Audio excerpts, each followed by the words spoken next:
Hello there. A hearty welcome to Moody Institute of Science. For several years here at the laboratory, we've been studying the human senses. And the deeper we go into the subject, the more fascinating and wonderful it becomes. As we explore the mysteries of sense perception together, we're going to have a lot of fun. There'll be some surprises and quite a few chuckles. But also, we're going to discover that there is real significance in the study. How many senses are there? Well, more than the traditional 5. A lot more. But it's not without reason that these 5 have been called the windows of the soul. The sense of sight, which opens to us all the beauty and wonder of the world around us.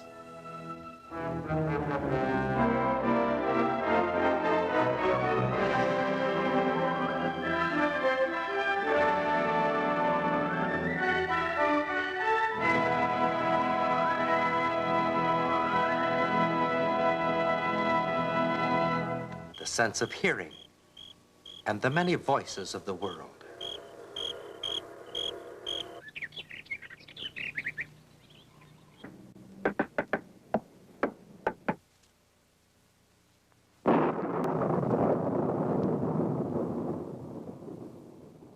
The sense of taste with its endless delights.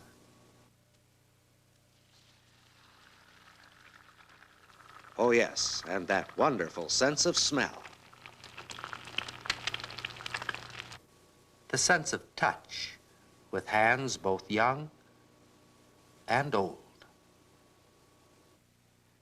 Viewing the senses individually, we find that they are wonderful indeed. But our senses don't function independently. They operate together as a team, forming a smoothly integrated, complex electronic system. Let's watch this system work at a baseball game.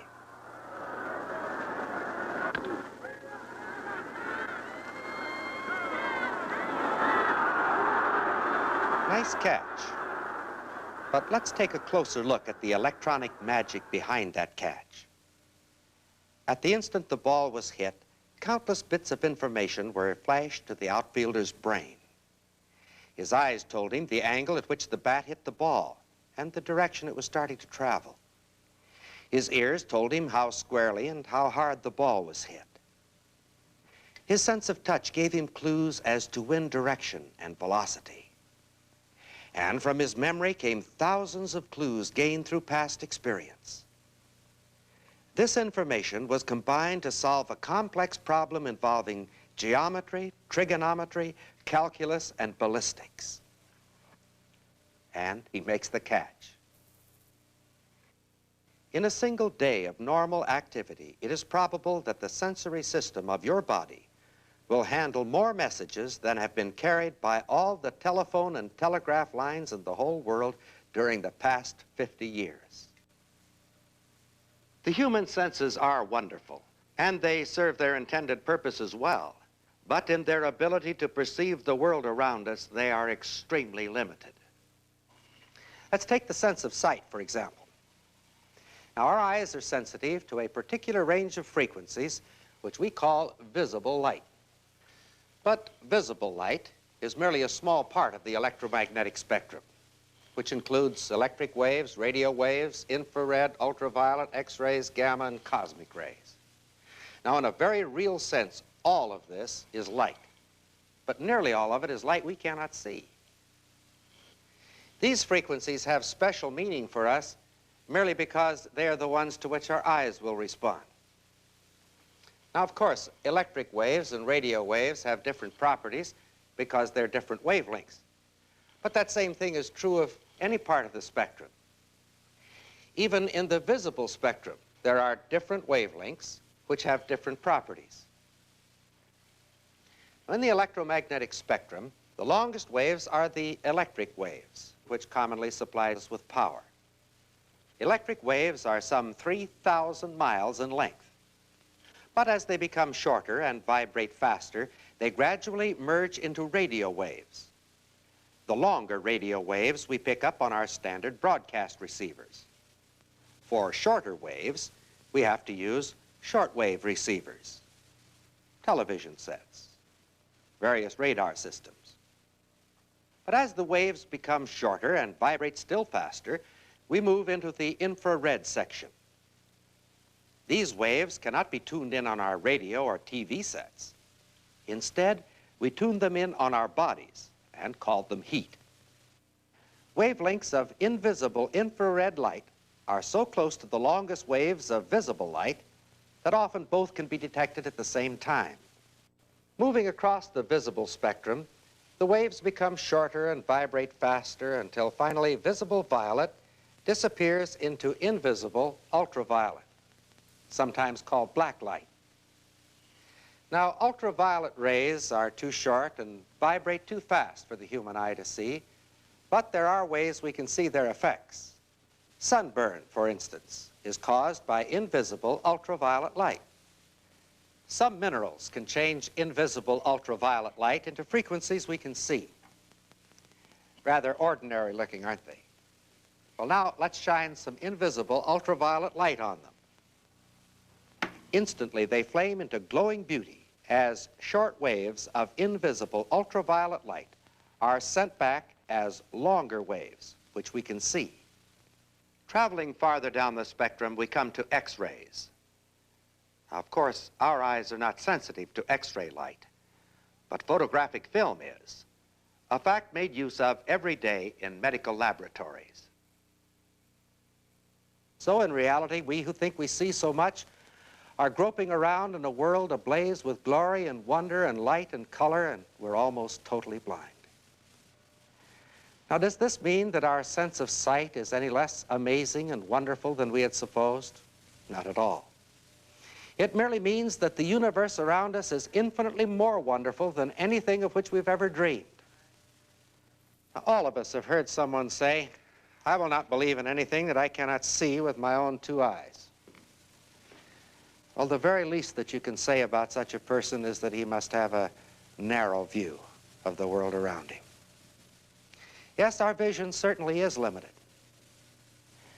But how about the sense of hearing? Is it also limited?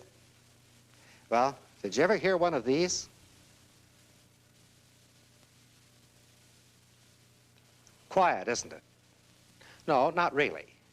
This is an ultrasonic dog whistle. Actually, the sound is very loud. A dog can hear it all over the neighborhood. But it's beyond the range of the human ear.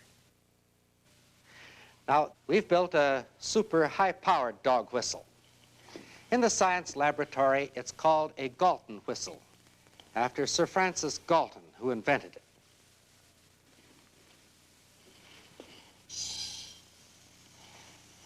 The whistle is now blowing full blast. Though completely inaudible to us, it is of tremendous intensity. In fact, it is so loud that the sound can actually be used to support objects in midair. The silent sound from the whistle is bounced back and forth to form a standing wave pattern. These waves whip the air molecules into a stormy sea of violent motion except at 2 points in each wave. It's at these points, or nodes, that the cork chips are suspended. This world of silent sound brings man face to face with a realm far beyond the narrow limits of the human senses. Now, before the molecular nature of matter was known, the sense of smell and, to a lesser degree, that of taste were almost a complete mystery. Knowledge, however, has not lessened the wonder of these so-called chemical senses. It has merely enabled us in some small degree to appreciate their wonder. Now, any substance is composed of invisible particles called molecules. These particles are in continuous movement. In some substances, the movement is so violent that particles near the surface go shooting off into the air. This is what gives a substance an odor. Dramatic proof of this may be had by pouring some mercury into a dish. And then carefully sprinkling the surface of the mercury with a fine powder. Now, if we bring a substance with a strong odor close to the surface of the tub, the powder will be pushed violently away by the invisible particles coming from the substance.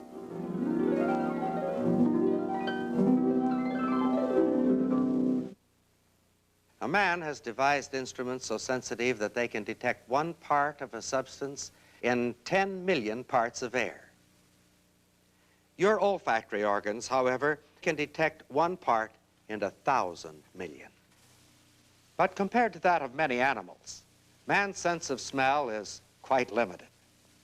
The bloodhound, for instance, has the extraordinary ability to follow a scent when it's hours or even days old. But perhaps the most limited sense of all is the sense of taste. Yes, even the man who prides himself on a very discriminating sense of taste is limited, like the rest of us, to just 4 kinds of taste buds: salt, sweet, sour, and bitter. Did you know that if a person is blindfolded, with his nasal passages completely blocked, he can't tell the difference between an onion, an apple, a pear, or a potato? It's a fact. It's only the odor that makes the flavor different. As we began our study of the mysteries of sense perception, one of the first things we had to recognize is the fact that we do not see with our eyes or hear with our ears. These are merely the external receptors. The real seat of sense perception is in the brain. It is here that we see and hear and detect odors and taste our food and otherwise sense the world around us. And it's a good thing that this is so. For example, if seeing were done only in the eye, everything would be upside down to us. Just as in a camera, the lens of the eye forms the image upside down. The image is then inverted by the brain so that it appears right side up. Now, what would happen if a lens system were used to form the image right side up? Well, the brain would immediately invert the image so that it would be upside down. But would this condition be permanent? To answer this question, we asked Mr. Gratz, our optical expert, to design for us a pair of inverting spectacles. While the spectacles were being constructed in our shop, we faced the problem of who was going to wear the things continuously for several weeks. You'll want to meet our unlucky winner. That's right, me.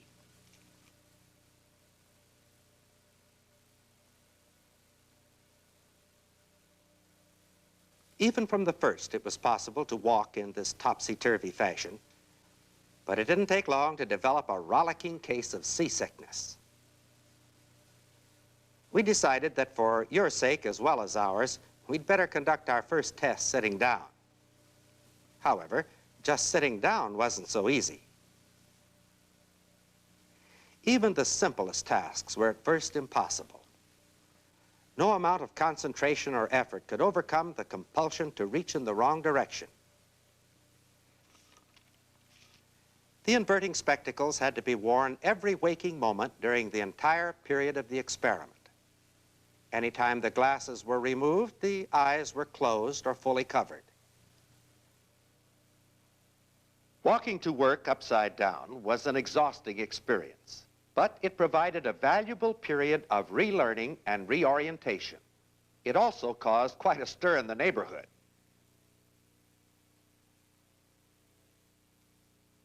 Gradually, it became easier to get around in this upside-down world. By a slow and painful process, the image in the brain had been erected. At this point, we decided to devise a convincing demonstration showing that reorientation had been achieved.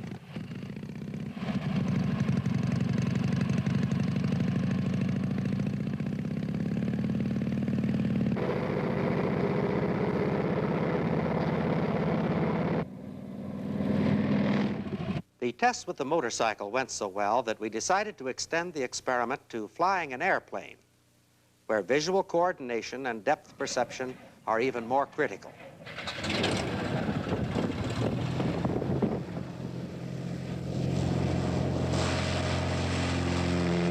The flight lasted more than an hour, during which all normal flight maneuvers were executed.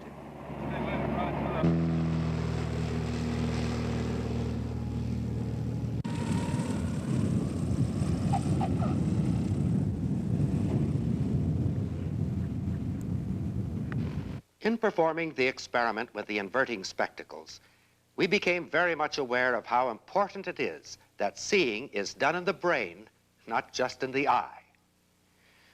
When you look at a brick wall, for example, staring straight ahead with one eye closed, there is a hole in the picture image sent to your brain. The hole is irregular in shape and occurs 12 degrees to one side. However, try as you will, you won't be able to see the hole. Your mind will fill in the missing detail brick by brick. But why is the blind spot there in the first place? The answer lies in the amazing construction of the eye. The inner curved surface at the rear of the eye, called the retina, is a fantastic thing. Its function is to transform a visual image into electrical impulses which are collected by a network of more than 1 million tiny nerve lines which carry the visual image to the brain. The blind spot occurs at that point in the retina where the nerve lines join the optic nerve. At this point, there are no seeing elements. Now, it's a good thing that this spot is not in the center of the retina, for if it were, our vision would have been seriously impaired. As it is, however, the hole is always there in the image sent to the brain, but the brain always fills in the hole with detail similar to that which surrounds it. But someone says, well, maybe I don't see everything around me. But if what I do see, I see correctly, I'll still trust my senses. Well, recently there's been a great deal of careful research and study into the subject of the accuracy of the senses, and the results have been quite amazing. The scientist, Irwin A, has developed some ingenious experiments. In this figure, the two ends obviously are parallel, but the two sides are not parallel because the two ends are not the same length. This figure we call a trapezoid. Now let's remove the cover. Are you a bit confused? Well, all we've done is cut some holes in the figure and painted it to look like a window frame. But maybe you say, well, you can't fool me, that's still a trapezoid. Well, it's still a trapezoid, all right. But now let's revolve the figure and see what happens. Does the window frame seem to turn, then stop, and reverse directions? Well, such is not the case. It is revolving continuously in a clockwise direction. Now, even when we know this, the illusion still persists, and it looks more like a window all the time. Well, maybe you need a reference point. See if the cube will help you follow the edge of the trapezoid all the way around. Watch closely now.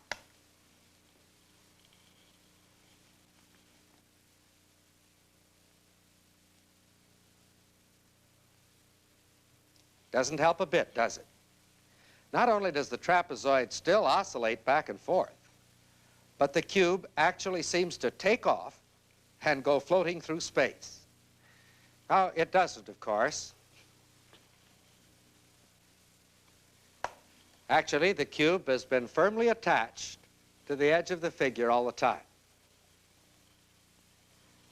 Now, an iron bar should make a good solid reference point.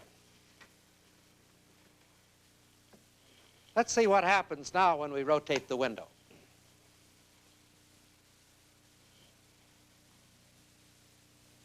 Of course, we know that the revolving window frame cannot possibly bend the iron bar or cause it to cut through the window frame. But this knowledge seems to be of no help at all. The illusion of an oscillating window still continues. From earliest childhood, it has been our experience that windows are rectangles and that all sides are parallel. Your eye sent an accurate image to the brain, the image of a trapezoid painted like a window. But your mind said, ah, that's a window. And rather than give up the idea that all windows are rectangular, your mind accepted all sorts of improbable things. Solid bars bending or cutting through solid matter without even leaving a hole. We emphasize the fact that seeing is done in the mind, not just the eye. And I think you're beginning to see the importance of this emphasis.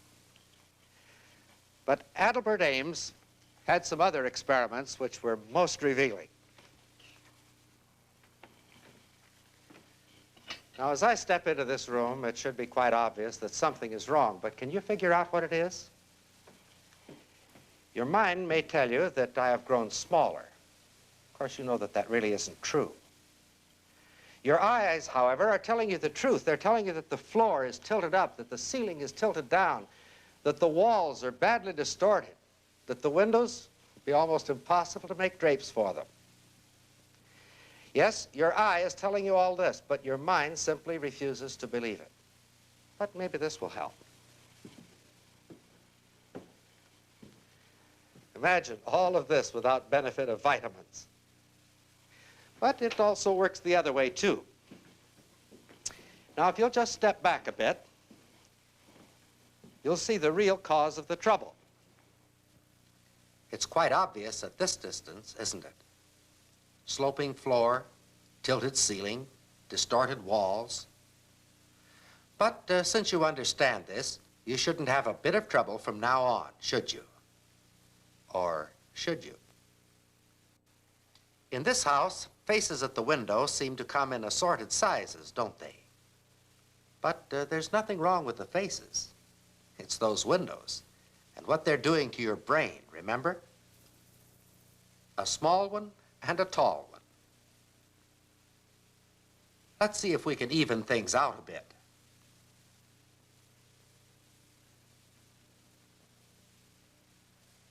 Oh, no, that's even worse. It comes as a distinct shock to most people when they realize how limited and how inaccurate the human senses really are. Now, of course, the scientist is keenly aware of these limitations. In fact, this awareness is the very foundation of modern science. Before the age of science, man had no real concept of an orderly universe governed by unchanging law. He proudly built his theories and philosophies on the meager scraps of information coming from his limited and inaccurate senses. This was a time when alchemists mixed their magic potions, when astrologers tried to predict the future, when phrenologists measured bumps on the head to gauge a man's intelligence. But about 300 years ago, the picture began to change. The age of science was born when man quit trusting his senses and developed instruments to overcome their limitations. Today, man knows that the physical world is governed by universal and unchanging law that has been operating since time began. Man knows that there is rich reward for strict, detailed obedience to physical law, and also a stern penalty for disobedience. He knows that sincerity and good intentions are not enough. Now, this attitude in the scientific realm is relatively new, but it certainly has paid off. As soon as man adopted this attitude, there was a sharp upturn, literally an explosion in scientific progress. And yet, with all the potential for good, this scientific development has brought man face to face with the greatest crisis in human history. Why do we face this crisis today? Well, man has developed an enormous scientific competence almost overnight. But in the spiritual realm, man has all the symptoms of a pre-scientific Dark Age philosophy. He seems to feel that this is a realm composed entirely of intangibles, a realm in which there are no absolute values and no fixed laws. Because man recognizes no law outside himself, he feels free to set his own standards and develop his own set of laws. In other words, once again, man is committed to trusting himself.